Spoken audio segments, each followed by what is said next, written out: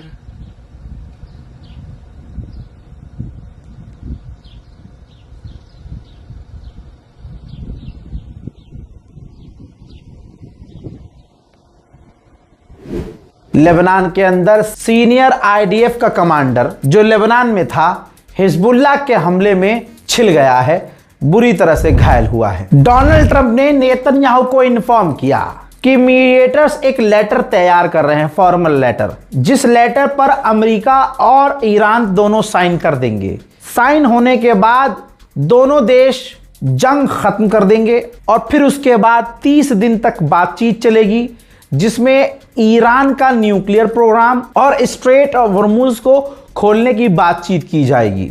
यही वो बात थी जिस पर नेतन्याहू बुरी तरह से भड़क गया था, इतना आग बबूला हो गया था कि डोनाल्ड ट्रंप और नेतन्याहू के बीच तू तू मैं वाली तकरार हो गई थी। बहरहाल इन तमाम बहस के बाद ये पूरी बात सामने आई है और डोनाल्ड ट्रंप ने कहा कि मैं ईरान के जवाब का इंतजार कर रहा हूं और इंतजार है कि जल्द से जल्द उस लेटर पर साइन हो जाए। स्ट्रेट ऑफ हॉर्मुज में ईरान ने बॉर्डर बना दिया है। ये देखिए, जो 2 लाइन आपको नजर आ रही है, ये लाइन ईरान ने खींच दी है।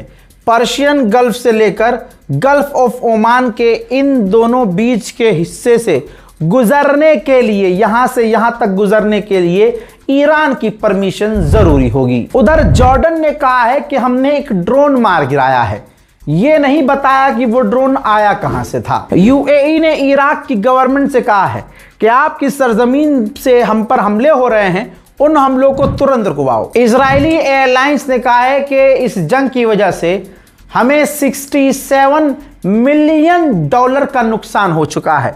तो आप समझ सकते हैं कि इजराइल बता तो नहीं रहा है, लेकिन अब तक इजराइल का लगातार नुकसान हो रहा है। उधर अरब की मीडिया ने दावा किया है और अरब की रिपोर्ट भी सच्ची साबित होती है। अरब मीडिया ने कहा है कि इजराइल प्लान कर रहा है कि लेबनान में और ईरान में टॉप लीडर को असैसिनेट करने की तैयारी में है।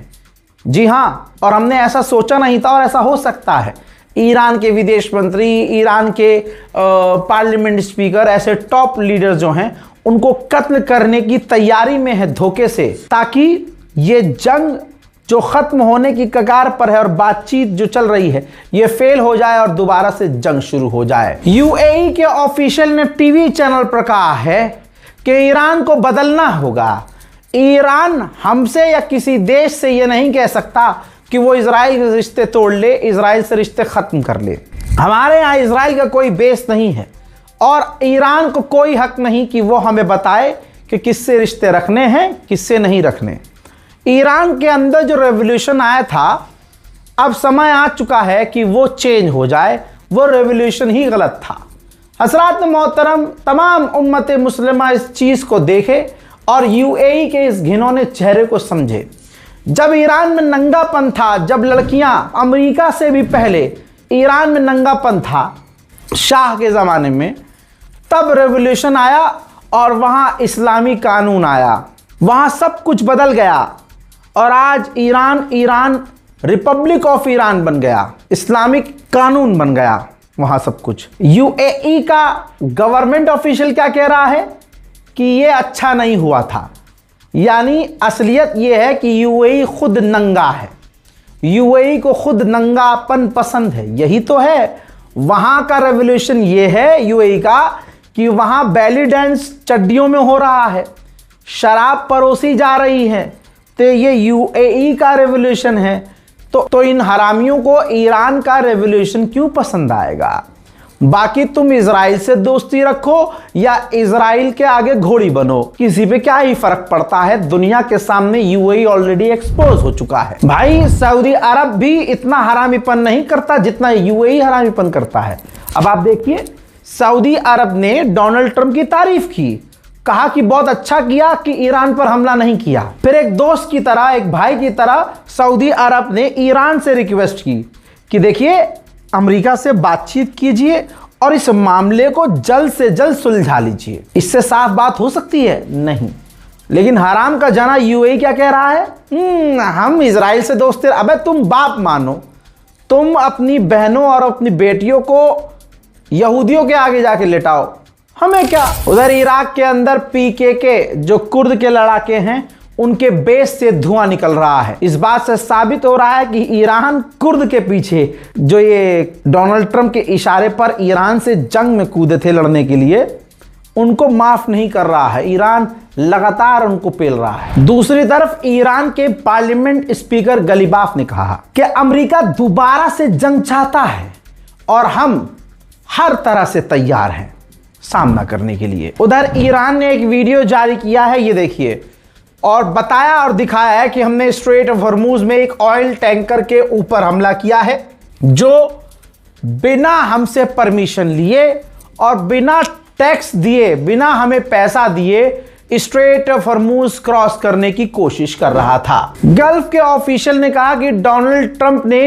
ईरान पर हमला इसलिए भी पोस्टपोन किया क्योंकि हज का सीजन शुरू हो चुका था। सारी दुनिया से एयरलाइन सऊदी अरब जा रही थी। अगर ईरान पर हमला हो जाता तो ग्लोबल लेवल का प्रेशर डोनाल्ड ट्रंप पर पड़ता। जहां डोनाल्ड ट्रंप बातचीत की बात कर रहा है, इस पर भरोसा नहीं किया जा सकता, क्योंकि ये देखिए मिडिल ईस्ट में लगातार अमेरिका दे दनादन हथियार भेज रहा है। यूरोपीय यूनियन की पार्लियामेंट में यूरोपीय यूनियन की चीफ के मुंह पर थूक दिया, जलील किया गया है। एक महिला मेंबर ऑफ पार्लियामेंट, जो यूरोपीय यूनियन की मेंबर ऑफ पार्लियामेंट है, कह रही हैं कि अगर चाइना और रशिया यूरोपियन एक्टिविस्ट को गिरफ्तार करते, किडनैप करते, तो आप क्या करती। लेकिन इजराइल ने इंटरनेशनल एक्टिविस्ट, यूरोपियन एक्टिविस्ट को किडनैप किया है तो तुम मुस्कुरा रही हो। Shame on you. देखिए video. Y por cierto, señora Calas, Israel lleva 24 horas, que se dice pronto, en pleno Mediterráneo, secuestrando barcos y secuestrando ciudadanos europeos. Le hace gracia, ¿verdad? A mí ninguna. ¿Va a mover en algún momento algún dedo para protegerlos? Son ciudadanos europeos. ¿Qué haría usted si fuese Irán, si fuese Rusia quien se planta en medio del Mediterráneo? para secuestrar a ciudadanos europeos. Pero como es Israel, sonríe y mira para otro lado. उधर UAE जो दूसरी pipeline बना रहा है, straight of Hormuz का जो option बना रहा है दूसरा, वो लगभग 50% उसका काम पूरा हो चुका है। ब्रिटेन की सरकार अपनी सुपरमार्केट से कहने वाली है दूध, अंडे और ब्रेड के दाम मत बढ़ाना, और यहां हमारा मोदी हमें बोल के गया है कि बाहर घूमने मत जाना, और खुद ट्रिप पे निकल गया। नेपाल में पेट्रोल के दाम सस्ते हो रहे हैं, हमारे यहां महंगे हो रहे हैं।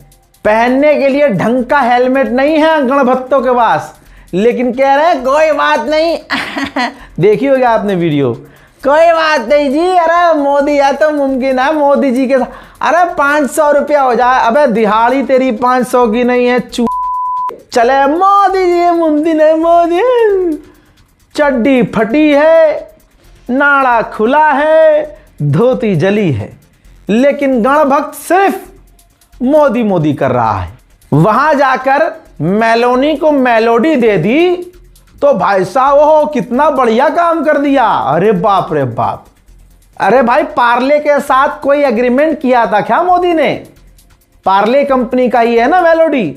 ओ भाई साहब मेलोडी मार्केट से खत्म हो गई, और ये और भड़वागिरी किसे कहते हैं आप? भड़वागिरी देखना चाहते हैं? गोदी मीडिया की भड़वागिरी। नीट एग्जाम पेपर लीक हुआ, इस पर कोई डिस्कशन नहीं। महिलाओं को कत्ल किया जा रहा है, बलात्कार हो रहा है, कोई डिस्कशन नहीं।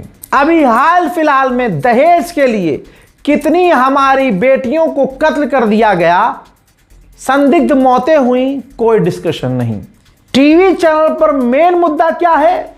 भड़वागिरी खाने वाली महिला पत्रकार मेलोडी खा रही हैं और उस पर रात को 9 बजे प्राइम टाइम शो कर रही हैं। मेलोडी इतनी चॉकलेटी क्यों है? मेलोडी ऑनलाइन मिलनी इस समय मुश्किल हो गई है क्योंकि आउट ऑफ स्टॉक चल रही है। मेलोडी को लेकर इतना बवाल भी क्यों मच गया है इस देश के भीतर, और मेलोडी को लेकर किस तरह का संदेश इटली में जाकर दिया है प्रधानमंत्री नरेंद्र मोदी ने। ये मेलोडी आज क्या झालमुड़ी की तरह ही कुछ कमाल करने जा रही है, इसी पर दिखाने वाले हैं जनहित में खास पेशकश। मेरे साथ रात 9 बजे एबीपी न्यूज पर आप जरूर जुड़िएगा। जब तक चुनाव था तब तक सब कुछ सही था, चुनाव खत्म होते ही एकदम महंगाई आसमान पर। अभी भी लोग समझ नहीं रहे हैं, जनता समझ नहीं रही कि चल क्या रहा है। ये देखो, देश में 4 लाख बैरल एलपीजी सप्लाई घटी है, रिपोर्ट से हड़कंप मचा है। ऐसा लग रहा है कि बहुत जल्द हम लकड़ी चूल्हे वाले समझ रहे हैं उस पे खाना बनाने की तरफ जा रहे हैं। हजरात जरा इस वीडियो को देखिए। जब एएनआई का कैमरा होता है और एएनआई के कैमरे से रिकॉर्डिंग होती है तो मोदी का टेलीप्रॉम्प्ट नजर नहीं आता है, ठीक है। लेकिन ये देखिए, जो वीडियो शेयर की है इटली की प्रधानमंत्री मेलोनी ने, उसके पहले ही शॉट में मोदी का टेलीप्रॉम्प्ट नजर आ रहा है। ये वो आदमी है जो हमारे मुल्क का प्रधानमंत्री है और एक शब्द टेलीप्रॉम्प्ट के बिना नहीं बोल पाता। हाँ ही हु।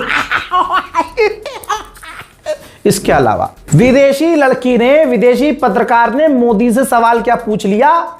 भारत के अंदर बैठा हुआ आरएसएस का कीड़ा, बीजेपी की गंदगी दिमाग में भरे हुए जहरीले लोगों ने उसका चरित्र हनन शुरू कर दिया।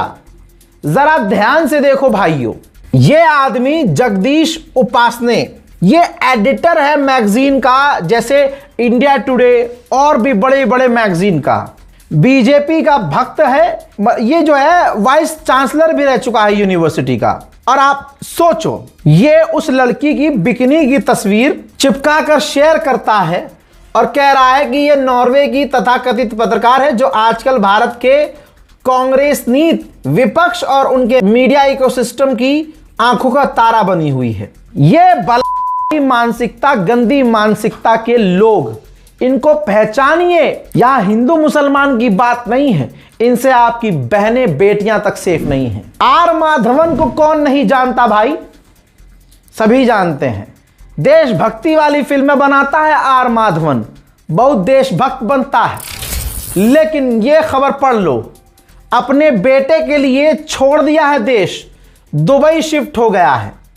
ये हिंदू समुदाय भारत में रहकर मुसलमानों को गालियां बकते हैं, लेकिन जैसे ही इनके पास पैसा आता है अपना पिछवाड़ा बचाकर तुरंत अरब देशों में शिफ्ट हो जाते हैं जाकर, क्योंकि इनको पता है कि भारत अब रहने लायक जगह नहीं बची है। इतनी गंद इन लोगों ने हिंदू मुसलमान के नाम पर फैला दी है कि इनकी औलादें, हमारी औलादें अब यहां पर सेफ नहीं हैं।